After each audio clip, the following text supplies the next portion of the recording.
Omongan ngelantur Sky berhasil membuat Dominic terpingkal. CEOX Meria tak terima dijadikan bahan tertawaan hingga kalimat ultimatum bos Firaun pun tercetus. Potong gaji, tidak dibayar, potong gaji, sudah biasa bagi Dominic. Untung pendapatan Dominic tidak dari satu gaji saja. Dominic merangkap jabatan di beberapa perusahaan ex-Meria Group, dan sejauh ini gajinya yang paling besar. Mengandalkan insentif dan gaji lembur per jamnya saja, Dominic kaya. Makanya terlalu sayang jika duda tak beranak itu tidak memiliki seseorang yang dinafkahi. Kau serius mau pelet Lala? Tentu saja bercanda. Sky hanya sedikit frustrasi dan gregetan karena Lala yang ingin dinikahi menolak. Sebentar lagi aku dipecat. Guntur yang akan duduk di sana dan Langit menggantikan Guntur di Cambridge. Sky duduk di sofa kembali dengan gestur yang terlihat kesal. Jabatan Sky Rain akan berubah menjadi gembel dan Lala tidak mau menerima lamaranku. Aku heran kenapa ada wanita naif sepertinya. Sky menunduk sambil meremas kepalanya. Coba lebih serius lagi, Dominic beri saran. Harus dengan cara bagaimana? Toleh Sky bilang kalau bos menyukainya. Dominic saja langsung mengungkapkan pada Widya, tapi Sky terlalu bertele-tele perihal cinta. Leona akan menertawakanku di kuburnya. Kenapa harus ditertawakan? Sela Dominic, karena Lala tidak secantik Leona. Mata Sky lalu melirik tak sengaja ke arah pintu masuk utama, di mana ternyata sudah ada Lala di sana. Ah, sial, Lala pasti mendengar saat Sky bilang jika Lala tak secantik almarhumah Leona yang mantan model. Sejujurnya, Sky sendiri tak tahu pasti, sejak kapan Lala mendengar percakapannya dengan Dominic. Pagi Tante, Lala kemudian menoleh pada sumber suara, di mana Elis putri Sky masuk dengan senyuman manis. Rupanya Elis mendatangi rumah Bintaro demi menemui Sky yang sudah beberapa hari ini tak pulang ke rumah utama keluarga Rain. Pagi, Nona, Lala dan Elis sudah cukup dekat sedari 5 tahun yang lalu. Dulu hingga saat ini, Elis masih sering meminta Lala menjadi ibunya. Gimana kandungannya? Tanya Lala. Elis memang sedang hamil. Putri Sky menikah muda sama halnya dengan Sky dulu. Lala meraba perut Elis. Ada ngidam aneh. Sejauh ini nggak aneh sih. Masih masuk akal, malahan, Elis ngidamnya, pengen Daddy Sky nikah lagi sama Tante Lala. Lala tertawa. Tante Lala bukan selera Pak Sky, Non. Pokoknya Tante Lala nggak cocok sama orang kota. Mendadak, Sky berdehem karena merasa Lala sedang menyindir dirinya. Elis kemudian pamit akan ke toilet karena kehamilan membuatnya beser. Lala lantas mendekati Sky yang masih berdiri terpaku bersama Dominic. Hari ini kita ada peninjauan outlet Kimi Food, Pak. Yah, memang itu jadwal mereka, dan setiap kali ada kunjungan seperti ini, Lala berangkat ke rumah Sky, bukan kantor. Sudah siap, siapkan bajuku. Sky memerintah Dominic, dan segera diangguki. Sejauh ini, Dominic yang paling tahu selera outfit bosnya. Sky ngeluyur masuk ke kamar mandi setelah Dominic berkata beres. Tapi sebelum itu, Lala duduk di sofa bersama Dominic yang mengeluarkan bekal makan. Cie, sarapan. Lala juga mendapat sodoran sepotong roti isi dari Dominic. Wah, dari mana ini? Lala duduk lalu memagut rotinya perlahan. Ternyata enak juga, padahal, di rumah tadi dia juga makan. Pagi sekali aku mampir ke tempat, Widya, pas kebetulan dia buat ini. Dominic sering jogging di kawasan rumah Widya dan sering mendapatkan sarapan juga. Kalian beneran ada hubungan? Belum. Sejenak, Lala mendengus mengingat ucapan Rafa semalam tadi. Kalian para cowok, apa standarisasi kalian itu harus cantik? Dominic tampak mengiyakan. Cantik, baik, menarik dan punya value, seksi bonus yang kesekian, tapi kalau itu juga, akan lebih baik. Jadi begitu, Lala menghela napas, ternyata dia masih kurang banyak karena dia merasa hanya memiliki baik saja, tidak cantik, menarik, apalagi punya value untuk dikagumi. Kau sedang insecure. Dominic melirik Lala yang kemudian terkekeh geli. Insecure itu bagi seseorang yang tidak percaya diri tapi punya kelebihan, kan? Kalau aku ini, lebih cocok disebut sadar diri. Rafa gimana? Sela Dominic. Kami putus. Raut Lala mendadak muram durja karena itu. Dia bilang aku tidak menantang, membosankan, dia butuh seks, dan dia juga bilang, dia lebih suka gadis yang manja, jelas itu semua bukan Lala. Demi menunjukkan dukungannya, Dominic memberi usapan di kepala. Tidak heran kalau Nona Alice dinikahi om-om, sekarang marak yang begitu kan, karena faktanya, di akhir usia belasan tahun perempuan cenderung lebih menggemaskan. Kau cantik dengan porsimu, kata Dominic. Lala sejenak tertawa samar. Sayangnya tidak banyak yang sadar akan hal itu, termasuk Rafa. Lala tidak cantik, itu poinnya. Move on. Dominic masih terus memberikan dukungannya. Satu orang yang bilang kamu kurang ini kurang itu, bukan berarti kau cacat di mata semua lelaki. Lala lebih memilih melanjutkan memakan roti isinya daripada menimpali.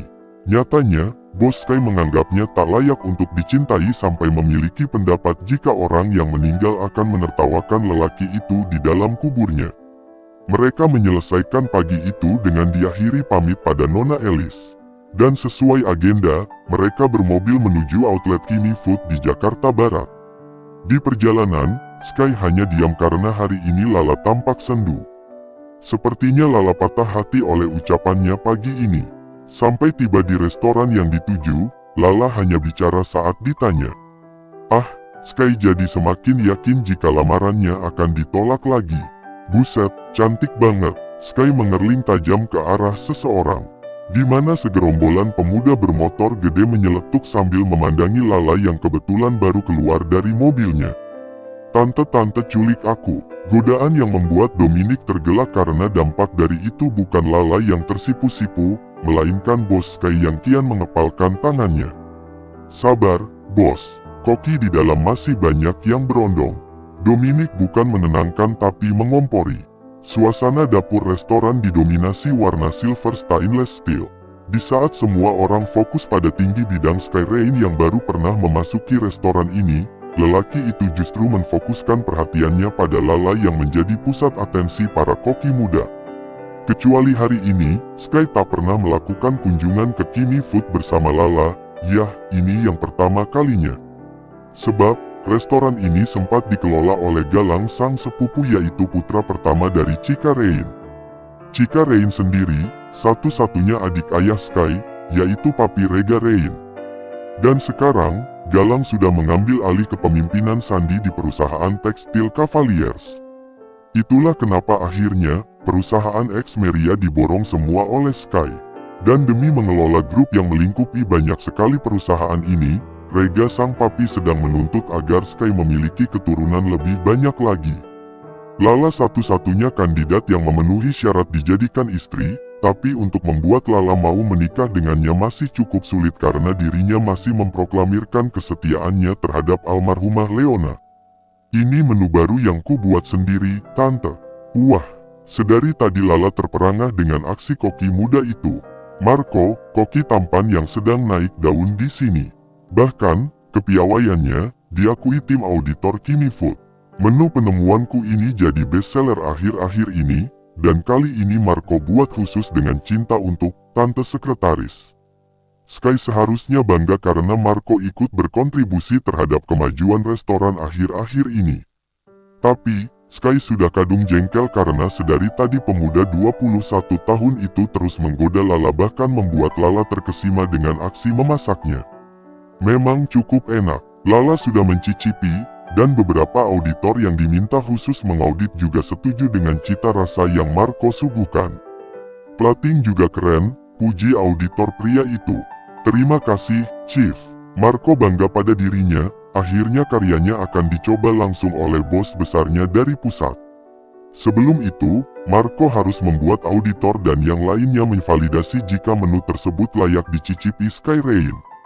Biar Marco ajarin caranya mencampurkan pastanya.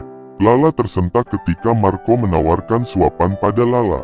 Oh, mata Lala membulat sambil tersenyum. Dia lekas memagut suapan Marco, dan mulai memutar maniknya penuh penilaian. Ini enak, Lala yakin tidak salah. Rasa pasta yang Marco buat cukup berbeda, 9 dari 10. Sementara tim auditor setuju jika menu bestseller yang Marco ciptakan mendapatkan nilai 8 dari 10. Terima kasih Chief. Sekarang, Giliran Marco menatap Sky Rain yang duduk di kursi dengan menghadapi dua menu buatannya. Sky setuju jika plating yang dipresentasikan cukup bagus, tapi nilainya 2 dari 10. Wah, Marco tak berekspektasi sejatuh itu nilainya, karena menu itu menjadi best seller di restoran ini semenjak dia mengajukan ada menu baru temuannya dan disertifikasi oleh tim auditor Kimi Food. Marco semakin shock ketika menu satunya dinilai dengan angka -90.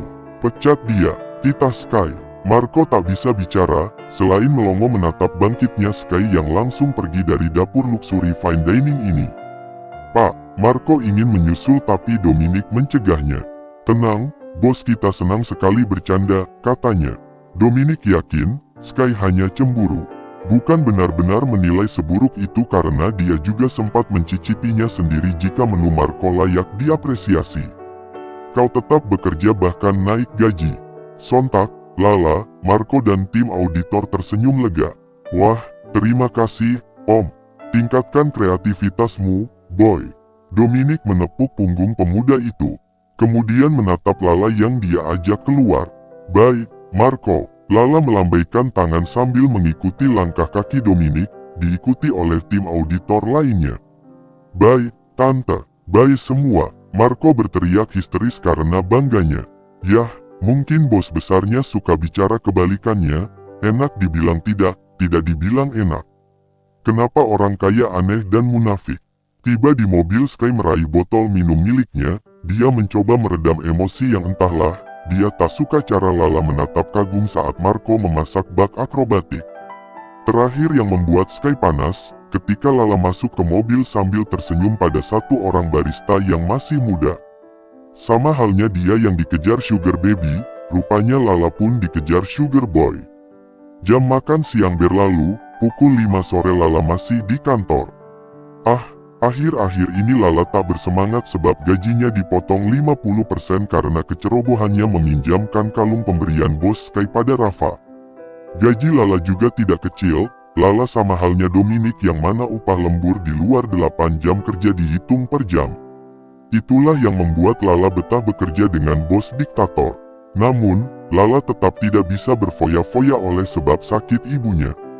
Dokter bilang, Rahmi memiliki kemungkinan 91% lebih besar untuk bertahan hidup 5 tahun setelah diagnosis di stadium awal. Pengobatan kanker mulut rahim dapat dilakukan dengan terapi mutakhir, dengan kombinasi operasi, radiasi, dan imunoterapi. Biasanya, Lala sengaja menjual tas dari Sky untuk pengobatan imunoterapi di mana itu upaya untuk memperbaiki sel-sel kanker agar tidak berkembang lagi. Sayang biayanya tidak murah. Estimasi harga perawatannya berkisar 100 juta rupiah untuk 2 kali infus atau suntikan. Lala sangat menyesalkan karena Rafa menggunakan uang 100 juta hanya untuk kesenangan seks. Wajah Lala sangat pucat. Tepatnya di pantry kantor, Lala mengekori Dominic yang kini mengaduk kopi di cangkir rendah berkelir merah hitam. Warna-warna di pantry disesuaikan dengan logo Xmeria sendiri. Bang, Dominic, Lala merengek-rengek, dia harus punya uang untuk terapi target kanker ibunya, dan biaya paling murah sekitar 20 jutaan. Lala tak punya barang yang bisa digadaikan lagi selain tas dan sepatu yang dia pakai sehari-hari, atau Sky akan memotong gajinya lagi karena penampilan mewah yang dia pakai. Salah satu rules menjadi sekretaris Sky Rain. Dominic menoleh. Aku perlu uang untuk periksa ibu, coba kasih pinjam Lala dulu. Tidak ada. Dominic tahu, Lala butuh uang, tapi Dominic tidak akan meminjamkan seperak pun. Aku tidak digaji bos bulan ini, lah. Lala terduduk di kursi stainless. Aku tidak mau kehilangan ibu, dia satu-satunya keluarga yang kumiliki selain 2 abang yang tidak peduli padaku, lirihnya memelas. Dominic beri usul, kenapa tidak terima lamaran Pak Bos saja? Bukan dia tega, Dominic hanya sedang menjadi perantara agar 2 makhluk bucin ini bersatu. Lamaran apa? Lala mengernyit. Bos Sky mau menikahimu bahkan dengan berapapun mahar yang kau minta. Aku tidak menjual harga diri. Lala tahu bos Sky seleranya yang spek bidadari, Lala tak bisa terima lelaki yang berpotensi toksik lagi. Lala mendengus memelas. Aku saja membenci novel yang bercerita tentang gadis yang rela menjual diri, apalagi demi pengobatan ibu, kakek, nenek, atau apalah itu. Ini terlalu distrak. Seseorang ingin menyembuhkan penyakit, tapi dengan cara yang berpenyakit. Aku sama sekali tidak suka itu. Lala lantas menatap Dominic yang terdiam. Kau bilang wanita harus realistis. Lala tertawa samar. Ayolah, realistis bukan hanya soal uang, tapi juga pandangan hidup. Dominic setuju, tapi kau selalu gagal dalam percintaan karena pandangan hidupmu yang bodoh, kau percaya? Lala juga setuju hal itu. Jadi apa yang harus aku lakukan? Tanyanya. Menikahi bos, supaya jalanmu lebih mulus, setidaknya kau dapat untung dari kebodohanmu itu. Lagi pula, Pak Bos mengajakmu menikah, bukan one night stand seperti dulu.